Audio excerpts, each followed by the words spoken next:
નમસ્કાર વિદ્યાર્થી મિત્રો, આપણે અગાઉના સેશનના અંદર છેલ્લો ટોપિક મનુષ્યમાં શ્વસન અથવા અને મનુષ્યના અંદર શ્વાસોશ્વાસની પ્રક્રિયા વિશે આપણે શું કર્યો? અભ્યાસ. હવે આપણે આગળ ટોપિક જોઈએ છીએ.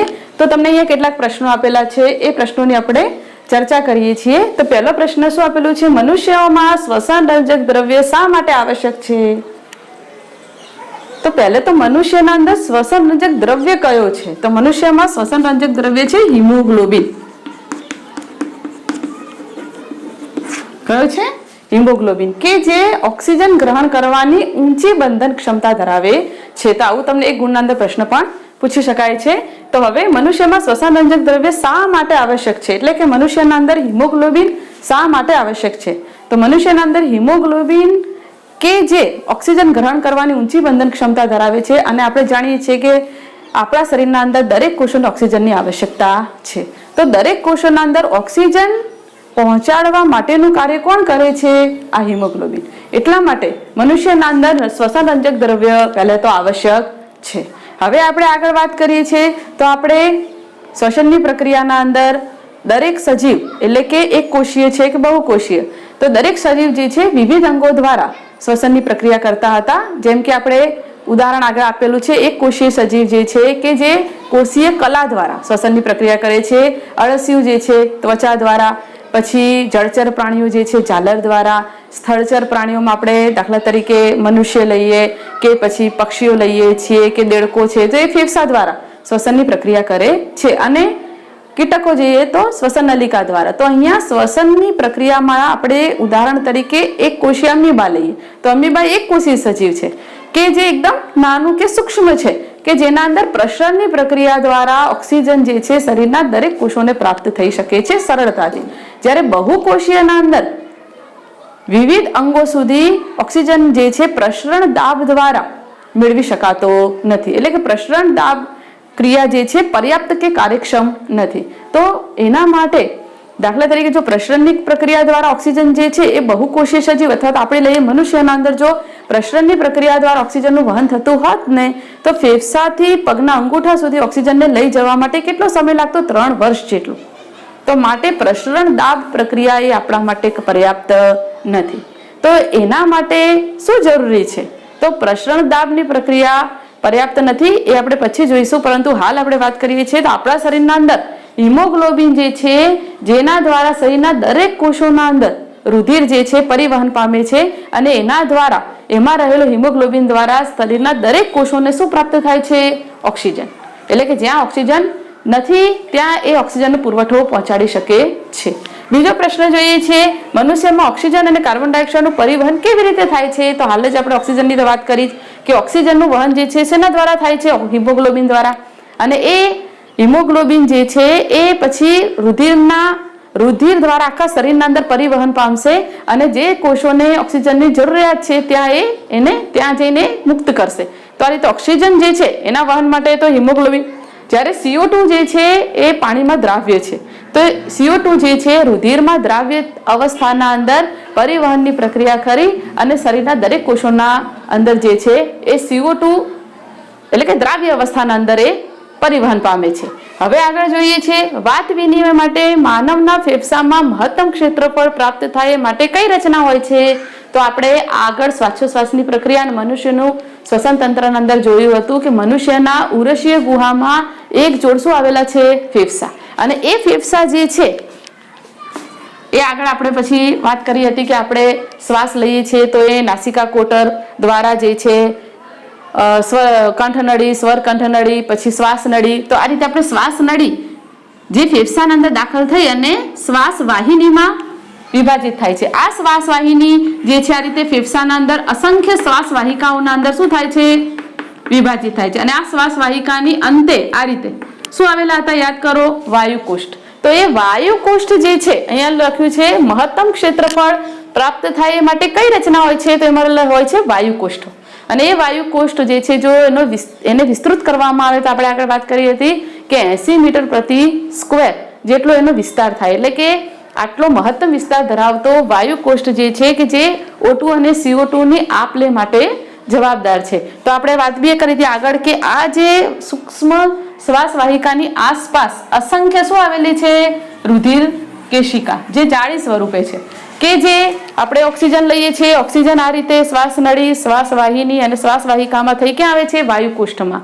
અને એ વાયુકોષ્ઠમાંથી ક્યાં જશે? ઓક્સિજન રુધિર કેશિકામાં. અને આ રુધિર કેશિકામાં રુધિર દ્વારા શરીરના દરેક કોષોમાં, એ જ રીતે શરીરના દરેક કોષોમાંથી CO2 ક્યાં આવશે? રુધિર કેશિકામાં, ત્યાંથી વાયુકોષ્ઠમાં, ત્યાંથી શ્વાસ વાહિકામાં, ત્યાંથી શ્વાસ નળી, શ્વાસ વાહિનીમાં અને ત્યાંથી શ્વાસ નળીમાં થઈ સ્વર કંઠનળી, સ્વર યંત્ર, કંઠનળી, નાસિકા કોટર અને વાતાવરણની અંદર CO2 શું થાય છે? મુક્ત થાય છે. તો આ રીતે ફેફસામાં મહત્તમ ક્ષેત્રફળ પ્રાપ્ત થાય માટે કઈ રચના હોય છે?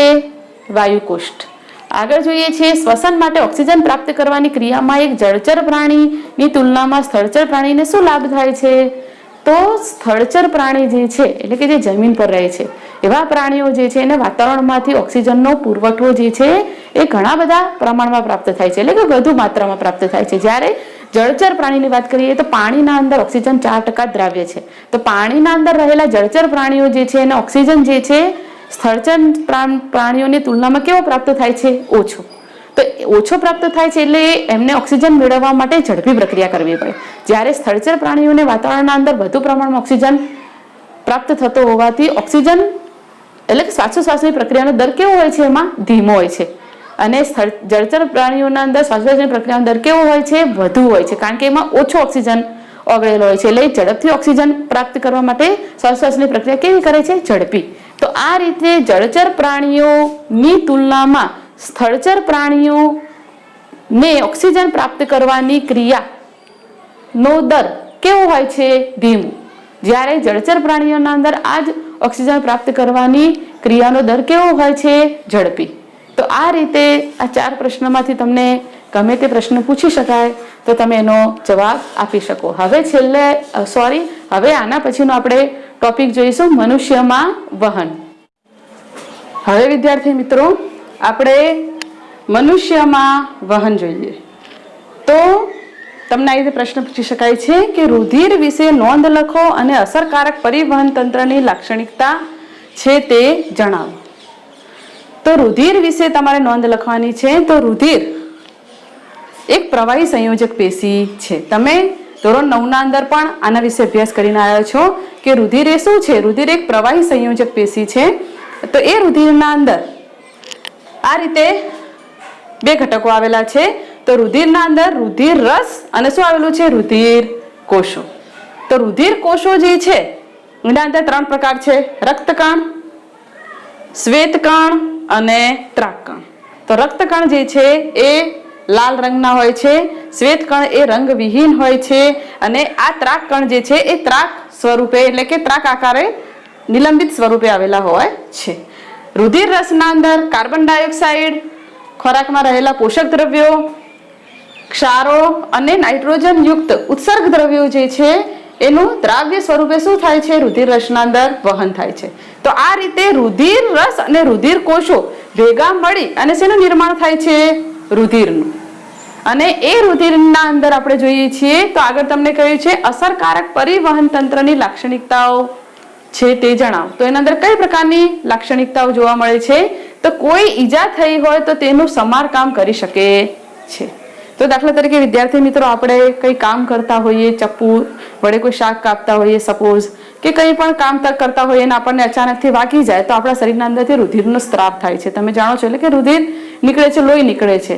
તો એ રુધિર જે આપણા શરીરના અંદર નીકળે છે એ રુધિરને વહેતું અટકાવવા માટે ત્રાકકણો કાર્ય કરે છે.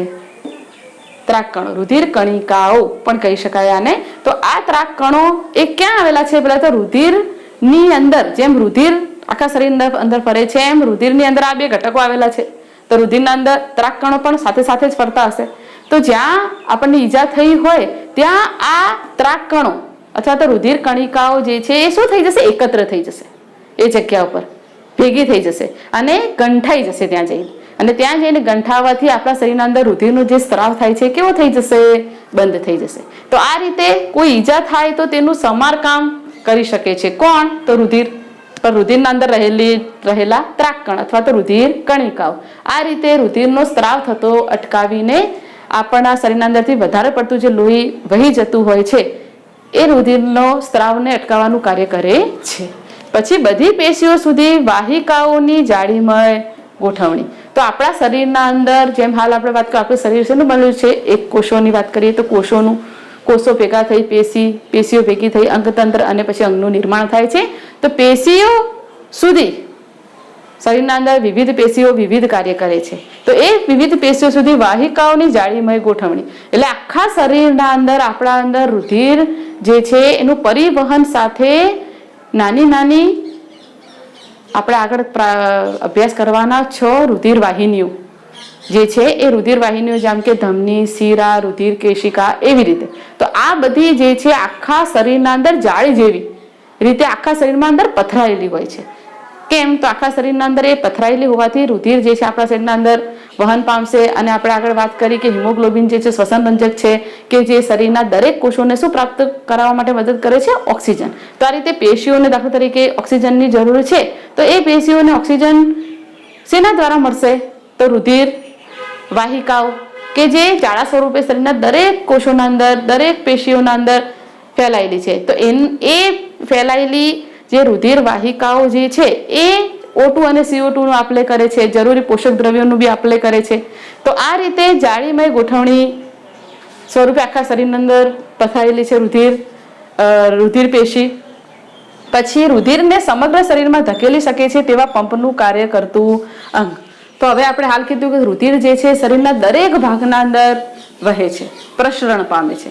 દરેક ભાગના અંદર રુધિરને વહેતું કરવા માટે એક પંપની આવશ્યકતા છે કે જેના દ્વારા શરીરના દરેક ભાગના અંદર રુધિર ઝડપથી પહોંચી શકે અને એ રુધિર મારફતે એમાં રહેલા ઓક્સિજન એ શરીરના દરેક કોષોને પ્રાપ્ત થાય. એ રીતે CO2 જે શરીરના અંદર ઉત્સર્ગ દ્રવ્ય તરીકે પ્રાપ્ત થવાનો છે એ CO2 પણ રુધિર વાહિની દ્વારા શરીરના દરેક ભાગમાંથી એકત્ર થઈ અને શરીરની બહાર CO2 નું શું થાય? ત્યાગ થાય. તો એના માટે એક પંપની આવશ્યકતા છે અને એ પંપ જે છે આપણા શરીરના અંદર કોણ છે? તો એ પંપ તરીકેનું કાર્ય આપણા શરીરના અંદર હૃદય કરે છે. તો હવે પછીનું આપણે ટોપિક ભણવાનું છે મનુષ્યના અંદર હૃદય કે જે એક પંપ તરીકે કાર્ય કરશે. હવે વિદ્યાર્થી મિત્રો આપણે આગળનો ટોપિક જોઈએ છે મનુષ્યનું હૃદય જે શું છે? આપણો પંપ. એના પહેલા હાલ આપણે પરિવહન તંત્ર આગળના પ્રશ્નના અંદર પરિવહન તંત્રની વાત કરી હતી. તો ફરીથી એક વાત, પરિવહન તંત્ર એટલે આપણા શરીરના અંદર વિવિધ દ્રવ્યોના વહન સાથે સંકળાયેલા તંત્રને આપણે શું કહીશું? પરિવહન તંત્ર. અને એ પરિવહન તંત્રમાં પરિવહન પામતા દ્રવ્યો કયા છે? તો રુધિર અને લસિકા. એના આગળ તમે આપણે રુધિર પ્રવાહી સંયોજક પેશીનો તો આપણે અભ્યાસ કર્યો, વાત કરી અને હવે એના પછી આપણે ભણવાનું છે લસિકા. તો આ રીતે વહન પામતા દ્રવ્યો કયા છે? રુધિર પરિવહન તંત્રના અંદર વહન પામતા દ્રવ્યો જે છે અથવા તો વહન પામતું પ્રવાહી કયું છે? તો એમાં છે રુધિર અને લસિકા. હવે જે દ્રવ્યોનું વહન થાય છે એ દ્રવ્યો કયા છે? તો રુધિરના પરિવહન તંત્રમાં વહન પામતા દ્રવ્યોના અંદર કાર્બન ડાયોક્સાઇડ છે, ઓક્સિજન છે, કાર્બન ડાયોક્સાઇડ, ઓક્સિજન, ઉત્સેચકો, ઉત્સર્ગ દ્રવ્યો, અંતઃસ્રાવો, પોષક દ્રવ્યો, ખનિજ ક્ષારો, આ બધા જ દ્રવ્યો જે છે એનું વહન શેના દ્વારા થાય છે? રુધિર અને લસિકા દ્વારા. તો આ રીતે પરીક્ષામાં તમને 2 ગુણમાં પ્રશ્ન પણ પૂછી શકાય કે પ્રાણીઓના અંદર પરિવહન તંત્ર એટલે શું? એમાં પરિવહન પામતા પ્રવાહીના નામ અને પરિવહન પામતા દ્રવ્યો કયા કયા છે તો એના વિશે તમે આ રીતે જવાબ આપી શકો છો. હવે આપણે આગળ જોઈએ છીએ તો મનુષ્યનું હૃદય જે આપણો શું છે? પંપ કે જેના દ્વારા રુધિર જે છે શરીરના દરેક ભાગોના અંદર વહે છે. તો એના માટે કાર્યરત કોણ છે? આપણા પંપ તરીકે હૃદય. તો મનુષ્યનું હૃદય જે છે આ તમને હાલ દેખાય છે એ શું છે? મનુષ્યના હૃદયનો બાહ્ય દેખાવ છે. આ શું છે? બાહ્ય દેખાવ. આગળ આપણે આંતરિક રચના બી ભણવાની છે. તો આપણું હૃદય જે છે કેવું છે? દેખો, શંકુ આકાર. હવે એનું સ્થાન જોઈએ તો અહીંયા લખેલું છે મનુષ્યનું હૃદય જે છે છાતીના પોલાણમાં બંને ફેફસાની વચ્ચે સહેજ ડાબી તરફ વક્ષ બાજુ આવેલું છે. આપણા હૃદયની વાત છે કે આપણા હૃદયનું સ્થાન ક્યાં છે, તો આપણું હૃદય જે છે ફરીથી છાતીના પોલાણમાં બે ફેફસાની વચ્ચે સહેજ ડાબી બાજુએ વક્ષ બાજુએ આવેલું છે. હવે આપણે આગળ વાત કરીએ તો મનુષ્યના હૃદયનું કદ, તો આપણા શરીરના અંદર જે હૃદય રહેલું છે એનું કદ કેટલું છે, તો આપણી મુઠ્ઠી જેટલું. તમારે આ અંગૂઠો અંદર વાળી દેવાનો છે અને આ રીતે મુઠ્ઠી બંધ કરવાની છે. તો જેટલું આપણે મુઠ્ઠીનું કદ હોય ને એટલું આપણું હૃદય હોય. એટલે આપણે આપણા હૃદયને જોઈ તો નથી શકતા, પણ આપણે એનું કદ જાણવું હોય તો તમે તમારી મુઠ્ઠી બંધ કરવાની અને જોવાની, જેટલી તમારી મુઠ્ઠીનું કદ થાય એટલું આપણું હૃદયનું કદ થાય. હવે જોઈએ છીએ તો જે હૃદય જે છે એના અંદર એની રચના જોઈએ છે તો પહેલા તો મનુષ્યનું હૃદય જે છે ચતુષ્ખંડી છે. કેટલા ખંડનું બનેલું છે? 4 ખંડનું. અને એ 4 ખંડના અંદર ઉપરની બાજુ 2 કર્ણકો અને નીચેની બાજુ 2 ક્ષેપક. તો એવી રીતે દાખલા તરીકે ડાબું કર્ણક તો જમણું કર્ણક, 2 કર્ણકો આવેલા છે, જમણું કર્ણક અને ડાબું કર્ણક. એવી રીતે નીચે 2 ક્ષેપક આવેલા છે, જમણું ક્ષેપક અને ડાબું ક્ષેપક. તો આ રીતે 4 ખંડો થી આપણું હૃદય બનેલું છે. હવે જે કર્ણકની વાત કરીએ છીએ તો કર્ણકોની દિવાલ હંમેશા કેવી હોય છે? પાતળી. જ્યારે ક્ષેપક જે છે એની દિવાલ કેવી હોય છે? જાડી. તો આ 4 ખંડો દ્વારા જે છે CO2 અને O2 યુક્ત રુધિર એકબીજા સાથે મિશ્ર થઈ શકતું નથી, એટલે કે મિશ્ર થઈ જતું નથી. એટલા માટે આપણું હૃદય જે છે એ કેટલા ખંડોનું બનેલું છે? 4 ખંડોનું. હવે આગળ વાત કરીએ છીએ તો હંમેશા જમણા કર્ણકના અંદર અને જમણા ક્ષેપકના અંદર ઓક્સિજન વિહીન રુધિર જ વહે, જ્યારે ડાબા કર્ણક અને ડાબા ક્ષેપકના અંદર ઓક્સિજન યુક્ત રુધિર વહે છે. જ્યારે જમણા કર્ણકના અંદર રુધિર ઓક્સિજન વિહીન જે રુધિર જે છે એ દાખલ થાય છે ત્યારે એ કર્ણકમાંથી જ્યારે ક્ષેપકમાં આવે છે ત્યારે અહીંયા એક વાલ્વ જેવી રચના હોય છે અહીંયા, અને એ વાલ્વ જે છે એને ત્રિદલ વાલ્વ કહેવાય. એવી જ રીતે ડાબા કર્ણકમાંથી જ્યારે ડાબા ક્ષેપકના અંદર રુધિર દાખલ થાય છે ત્યારે અહીંયા એક વાલ્વ જેવી રચના હોય છે જેને કહેવાય દ્વિદલ વાલ્વ. એટલે કે જમણા કર્ણક જમણા ક્ષેપક વચ્ચે ત્રિદલ વાલ્વ હોય છે, ડાબા કર્ણક ડાબા ક્ષેપકની વચ્ચે દ્વિદલ વાલ્વ હોય છે. આ વાલ્વનું કાર્ય છે, એ વાલ્વ શું કરે છે કે જ્યારે કર્ણકમાંથી રુધિર ક્ષેપકમાં આવે છે ત્યારે એ વાલ્વ જે છે કર્ણકમાંથી રુધિરને ક્ષેપકમાં દાખલ થવા દે છે, પણ ક્ષેપકમાંથી પાછું કર્ણકના અંદર જવા દેતું નથી. તો એક વાલ્વ તરીકે કાર્ય કરે છે. એવી રીતે ડાબા કર્ણકમાંથી રુધિર જ્યારે ડાબા ક્ષેપકમાં આવે છે ત્યારે એને પ્રવેશવા દે છે, પણ ક્ષેપકમાંથી પાછું કર્ણકમાં જવા દેતું નથી. તો આ રીતે વાલ્વનું કાર્ય છે કે જે રુધિરને પાછું ક્ષેપકમાંથી કર્ણકમાં જવા દેતું નથી. તો આ રીતે જે 4 ખંડો જે આવેલા છે એ 4 ખંડો જે છે જેના દ્વારા O2 અને CO2 યુક્ત રુધિર જે છે એકબીજામાં મિશ્ર થઈ જતું નથી. તો આ રીતે મનુષ્યના હૃદય જે છે એ ચતુષ્ખંડી છે અને એનો બાહ્ય દેખાવ જે છે એ આ રીતનો છે. તમારી બુકના અંદર આ બાહ્ય દેખાવ નથી આપેલો, પણ જૂના અભ્યાસક્રમના અંદર બાહ્ય દેખાવની રચના આપેલી છે, એટલે તમને થોડી આકૃતિ દોરીને આપણે બતાવી છે. હવે આપણે આંતરિક દેખાવની પણ રચના કરવાના છીએ, પણ બાહ્ય દેખાવ આ રીતે છે. અને મનુષ્યનું હૃદય જે છે એનું સ્થાન આપણે દર્શાવ્યું એ રીતે એનું કદ આપણે મુઠ્ઠી જેટલું હોય છે, શંકુ આકારનું હોય છે. એના અંદર 2 કર્ણક 2 ક્ષેપક, કર્ણકોની દિવાલ પાતળી જ્યારે ક્ષેપકની દિવાલ જાડી હોય છે. જમણા કર્ણક જમણા ક્ષેપકની વચ્ચે ત્રિદલ વાલ્વ હોય છે, ડાબુ કર્ણક ડાબા ક્ષેપકની વચ્ચે દ્વિદલ વાલ્વ હોય છે. અને આ વાલ્વ જે છે એ રુધિરને પાછું જતું અટકાવે છે. અને 4 ખંડો જે છે જેના કારણે ઓક્સિજન યુક્ત અને ઓક્સિજન વિહીન રુધિર એકબીજા સાથે મિશ્ર થઈ જતું નથી. તો આ રીતે આ મનુષ્યનું હૃદય જે છે આપણો શું છે? પંપ, જેના દ્વારા રુધિર જે છે આખા શરીરના અંદર શું કરે છે? પરિવહન પામે છે. હવે આપણે આગળ અભ્યાસ કરીએ. હવે વિદ્યાર્થી મિત્રો આપણે મનુષ્યના હૃદયમાં રુધિર પરિવહનનો પથ સમજાવો, અથવા તો મનુષ્યના અંદર રુધિરનું બેવડું પરિવહન સમજાવો. તો આ રીતે પ્રશ્ન પૂછી શકાય છે. તો હવે આપણે હૃદયની આંતરિક રચના એનો રેખાંકિત છેદ આપણે એનો છેદ લીધો છે, ઊભો છેદ. હવે એની આંતરિક રચના આપણે જોઈએ છીએ. આના પહેલા આપણે એની બાહ્ય રચના જોઈ હતી. તો આંતરિક રચનાના અંદર આ રીતે હૃદયની નામ નિર્દેશવાળી આકૃતિ ફરીથી આપણે જોઈ જઈએ છીએ.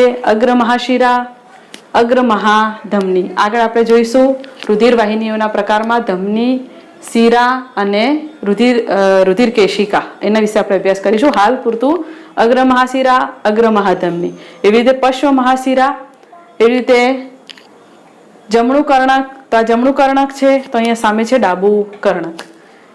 ત્રિદલ વાલ્વ, અહીંયા છે દ્વિદલ વાલ્વ.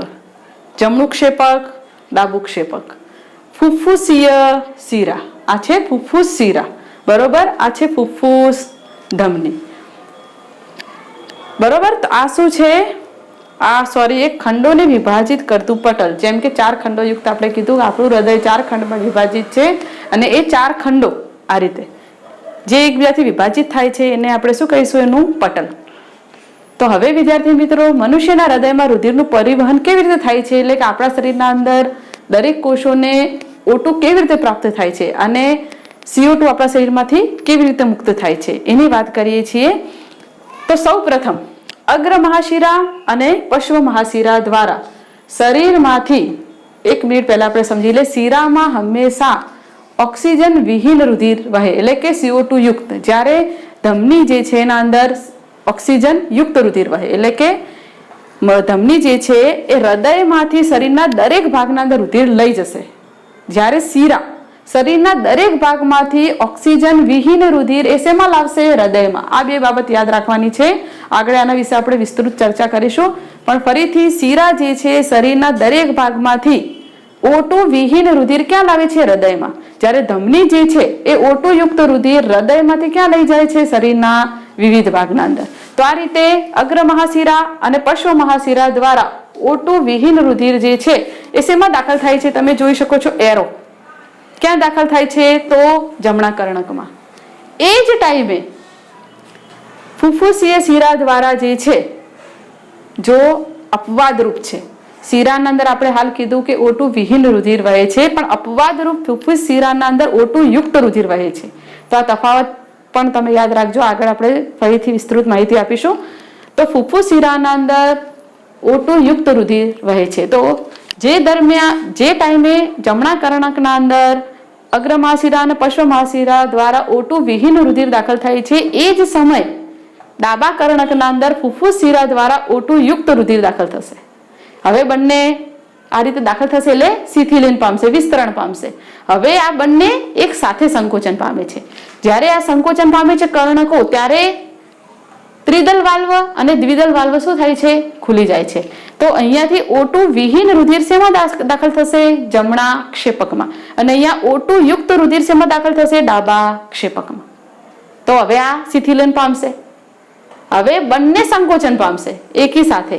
જ્યારે બંને સંકોચન પામે છે ત્યારે જો આ O2 વિહીન રુધિર જે છે એ આયરો તમને બતાવ્યો છે એ ક્યાં દાખલ થશે? ફુફ્ફુસીય ધમની દ્વારા ફેફસામાં શુદ્ધ થવા જશે.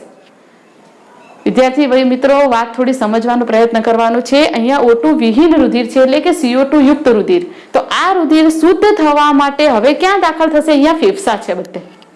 શેમાં દાખલ થશે? ફેફસામાં શુદ્ધ થવા માટે, બરોબર. એવી રીતે અહીંયા અગ્ર મહાની ધમની દ્વારા પણ, એટલે મીન્સ કે ફેફસાની આજુબાજુ જે છે ફુફ્ફુસીય ધમની દ્વારા એ ફેફસાના અંદર શુદ્ધ થવા જશે. એ જ દરમિયાન અહીંયા જે છે ડાબુ કર્ણકના અંદરથી કયું રુધિર આવ્યું હતું? શુદ્ધ રુધિર, એટલે કે આપણે O2 યુક્ત રુધિર. તો બંને સંકોચન પામે છે એટલે આનું કાર્ય તો આપણે બતાવી દીધું. એવી રીતે જ્યારે આ સંકોચન પામે છે ક્ષેપક, ત્યારે રુધિર ક્યાં જાય છે? તો જો તમે એરો સમજી લો, અગ્ર મહાધમની દ્વારા શરીરના દરેક ભાગના અંદર. તો અહીંયા આ પ્રક્રિયા જે છે એના અંદર બેવડું પરિવહન શા માટે કહેવામાં આવે છે? કે જ્યારે અહીંયાથી O2 યુક્ત રુધિર જે છે અગ્ર મહાધમની દ્વારા જ્યારે શરીરના દરેક ભાગમાં પહોંચે છે, ત્યારે અહીંયા O2 વિહીન રુધિર જ્યારે ફુફ્ફુસીય ધમની દ્વારા ફેફસામાં દાખલ થાય છે, ત્યારે એમાંથી CO2 મુક્ત થાય છે અને O2 દાખલ થઈ જાય છે. તો આ રીતે O2 નો પુરવઠો એ આપણને વધારે પ્રમાણમાં પ્રાપ્ત થાય છે. તો આવું જેના અંદર જે સજીવો જે છે વધુ કાર્ય કરતા હોય, જેને ઉર્જાની વધુ જરૂર પડતી હોય, એના અંદર આ રીતે બેવડું પરિવહન જોવા મળે છે. દાખલા તરીકે પક્ષીઓ અને સસ્તન વર્ગના પ્રાણીઓ કે જેને ઉર્જાની વધુ જરૂર પડે છે, એટલે એમને O2 નો પુરવઠો વધારે જોઈએ, એટલે એના અંદર જે પરિવહન જેવા જોવા મળે છે કેવું જોવા મળે છે? બેવડું પરિવહન. તો આ રીતે રુધિરનું પરિવહન જે છે એ હૃદયને આંતરિક રચનામાં આ રીતે જોવા મળે છે. આ જ બાબત અહીંયા સમજાયેલી છે. ફરીથી સમજીએ છીએ. આ મેં તમને બે ભેગું સમજાવ્યું છે.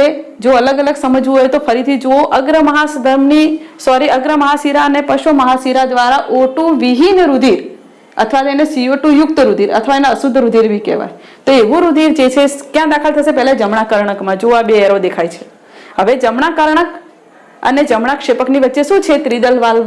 જ્યારે આ સંકોચન પામશે એટલે રુધિર આ વાલ્વ ખુલીને ક્યાં દાખલ થશે? ક્ષેપકના અંદર, જમણા ક્ષેપક. હવે જમણું ક્ષેપક જ્યારે સંકોચન પામે છે ત્યારે આ રુધિર જે છે ફુફ્ફુસીય ધમની દ્વારા ક્યાં દાખલ થશે? તો અહીંયા ફેફસામાં, કે જ્યાં એ રુધિર શુદ્ધ થવા જશે. એટલે મીન્સ કે એમાંથી CO2 દૂર થશે અને O2 દાખલ થઈ જશે. એ રીતે એવી જ રીતે ફુફ્ફુસીય શિરા કે જેના અંદર O2 યુક્ત રુધિર, જે હાલ આપણે તમને કીધું, અહીંયાથી CO2 મુક્ત થશે અને શું દાખલ થઈ જશે? O2. હવે એ O2 યુક્ત રુધિર ફુફ્ફુસીય શિરા દ્વારા શેમાં દાખલ થશે? ડાબા કર્ણકમાં. ડાબા કર્ણક જે છે એ શિથિલીન પામશે. હવે સંકોચન પામશે ત્યારે આ બંને વચ્ચે શું વાલ્વ આવે છે? દ્વિદલ વાલ્વ ખુલશે અને અહીંથી O2 યુક્ત રુધિર ક્યાં દાખલ થશે? ક્ષેપકમાં, ડાબા ક્ષેપકમાં. હવે ડાબા ક્ષેપક જ્યારે સંકોચન પામશે ત્યારે O2 યુક્ત રુધિર ક્યાં જશે? અગ્ર મહાધમની દ્વારા શરીરના દરેક ભાગના અંદર. તો આ રીતે O2 યુક્ત અને O2 વિહીન રુધિર જે છે એકબીજાથી ભેગા ન થઈ જાય એ માટે ખંડોને વિભાજિત કરતું શું આવેલું છે? પટલ. ફરીથી અહીંયા રુધિર જે છે એટલે કે કર્ણકોની દિવાલ કેવી હોય છે? પાતળી. જ્યારે ક્ષેપકની દિવાલ કેવી હોય છે? જાડી. કારણ કે એને સંકોચન પામીને રુધિરને આગળ દબાણપૂર્વક લઈ જવાનું છે. એટલે આની દિવાલ જાડી હોય છે, જ્યારે કર્ણકોની દિવાલ કેવી હોય છે? પાતળી. તો આ રીતે અહીંયા રુધિરનું પરિવહન કેવું જોવા મળે છે આપણને? બેવડું. આની આ જ વાત જે છે તમે અહીંયા સમજો. તો આ જ હૃદય જે છે એ આ રહ્યું, જુઓ હૃદય દેખાયું આપણને.